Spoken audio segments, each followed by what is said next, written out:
the media serves as the backbone of any democratic society. It informs citizens, holds leaders accountable, and provides a platform for diverse voices. In Africa, the media has played a pivotal role in shaping public opinion, influencing political outcomes, and driving social change. In Africa, media outlets have played a crucial role in exposing corruption, advocating for human rights, and promoting transparency.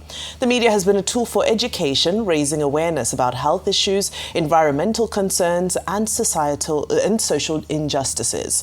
Well, joining us on the show to discuss the importance and role of the media is Isha, a British journalist and CEO, OK Media. Might I also say somebody who inspired some of us to get into this line of work and get behind the desk. Good morning, Isha. Welcome to the morning show. Good morning. Good to be with you all. Well, great delight to have you here. Oh, thank you. Isha Sesay is an international superstar. Yes, good morning. Welcome. CNN, all of that. Literally, now you're Asian. Be like, under the baobab tree, on the Chibok girls. Literally now aging me. OK Media. Now in our Rice News studio. Great pleasure to have you here. Thank you. Thank you. Now, one of the things you've been talking about is about strengthening the African media. Telling the African story at a time when there's so much prejudice, bias in the Western media. Now, in your opinion, how do we strengthen African media and then invest more in it so that the African story can get out there? Well, listen, I mean, it's important to start with the why. Why am I so focused on seeing this enhancement? Because it's not that it isn't happening, but we need to step it up, right? It's because, I was at CNN for 13 and a half years, which was an amazing chapter in my life. But you see how a lot of the news we get about Africa is shaped through a Western lens. It is moderated, it is formulated via Western perceptions and biases. And from being on the inside, it created a great amount of tension and at some points pain for me to see that, because the only way that Western narrative is able to stand is because it doesn't have a counter force to balance it out or to challenge it. Because here on the continent, in too many countries, our media is owned by oligarchs or individuals who are using the media for their own personal gains and not necessarily dedicated to using media for what it should be, which is accountability, transparency, for strengthening governance, for just informing the people so they're able to move in this world fully informed. And so for me, I now lead, we have it as OK Media, but it's actually Array Media, and we're the parent company for OK Africa and OK Player, which are two well-known platforms. What I do now in that seat is look to see who are the voices on the continent that I can get behind. What are the podcasts? What are the outlets that we can partner with? What are the events that we can do? Which ultimately the goal is to elevate African voices. All right, excellent. Now, I'd like you to talk about the role of media as it links with national development and governance. In some instances, it's been said that in some countries on the African continent, the media is under threat as some governments seek to gag, the voice of the press, media freedom. I'd like to get your thoughts on how we can continue to strengthen this in the interest of national development. Then also your take on new media, social media. So we've often advocated for Africa telling Africa's story, but it's been done basically through traditional media. But there are now people going into social media, owning social media platforms.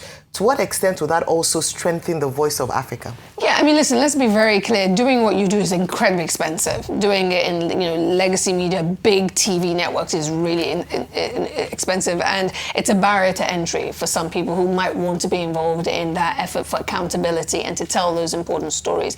Social media is that gateway to allowing new voices, people who have the journalistic background, the training, and the mission to do this work that is important, to hold our governments accountable, to expose corruption, to investigate wrongdoing. Social media is that way in to tell some of these stories. My challenge with social media is that, in many countries, and including in the US, or maybe especially in the US, where certainly you could say media literacy is low, this ability to decipher, differentiate between what is credible, what is well researched, what is balanced, what is objective reporting, is harder to do.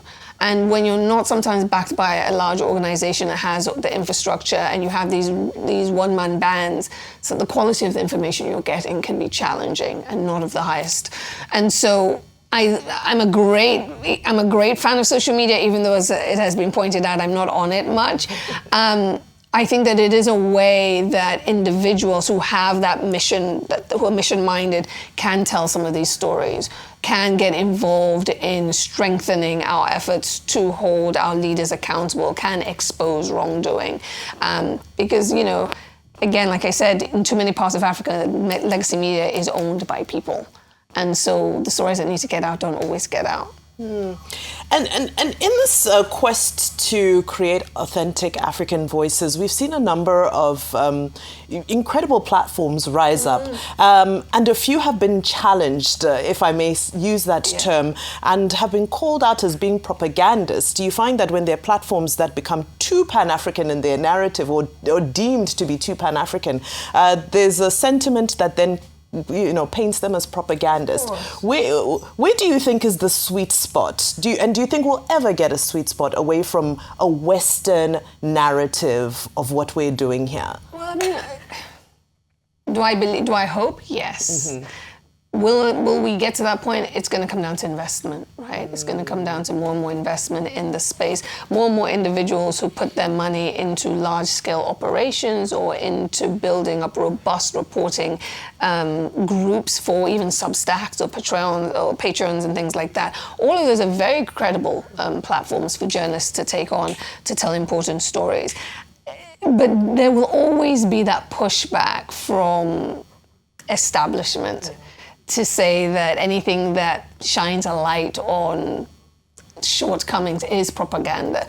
I mean, I live in a country where, the person who, sits in the Oval Office responds automatically, reflexively to any challenge as it being false, as it being fake news. I mean, that is the same thing, in effect. It's basically like denigrating anybody that challenges his established narrative. And it's not that different in many other parts of the world. How do you challenge it? We need more voices. We need more credible reporting. We need more investment. Well, Isha Sesay, thank you very much for joining us. Thank you. Once again, we're glad to have you on our Rice News. Enjoy December. Thank you. Hope you enjoy December. As a visitor to Nigeria, dirty December. Dirty December.